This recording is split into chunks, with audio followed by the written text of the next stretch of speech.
அகால மரணம் அப்படின்றது தான் ஏற்றுக்கவே முடியல.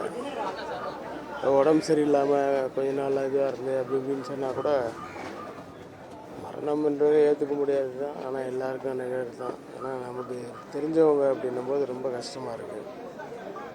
சமுத்திரம் படத்தில் அப்படி இவர்கிட்ட மட்டும் நான் டேட்டே கேட்க மாட்டேன், மனோஜ்கிட்ட மட்டும். இப்போ எல்லா நாளும் ஃப்ரீயாக வச்சுக்க நான் ஒரே ஷெட்யூலில் தான் முடிச்சிடுவேன்.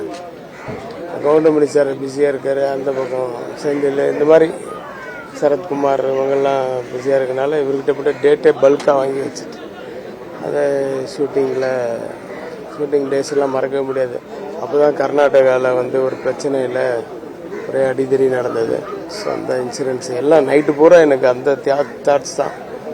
அவர் நடித்தது, இது பண்ணது, ஃபைட் பண்ணது, அந்த எண்டு சீனில் தங்கச்சிக்கிட்ட பேசுறது, இதே தாட்ஸ் தான் எனக்கு.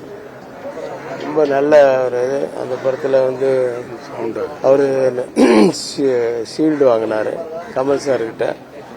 அதாவது அந்த படத்துக்கான ஒரு 100 days ஃபங்க்ஷனில் கமல் சார் எல்லாருக்கும் ஷீல்டு வாங்கினார். சார் இதான் சார் என்னோட முதல் ஷீல்டு அப்படின்னாரு. ரொம்ப அது அடிக்கடி எங்கே பார்த்தாலும் பேசிகிட்டு இருக்கோம். ரொம்ப நெருக்கமான ஒரு தோழர். ஆனால் இது 48 வயசில் அப்படிங்கிறது மறக்க முடியாது. அவங்க அப்பா பார்க்கறதுக்கு தான் முடியல. பாரதிராஜ் சார் ஏற்கனவே அவர் ஏஜ் ஃபேக்டர்னால கொஞ்சம் தள்ளாடி தான் இருக்கார். இதில் ரொம்ப உடஞ்சி போயிருக்காரு. அவரால் அழக்கூட முடியல. ஏதோ பேசுகிறாரு, சொல்கிறாரு. ஆண்டவன் தான் எல்லாரும் காப்பாற்றணும்.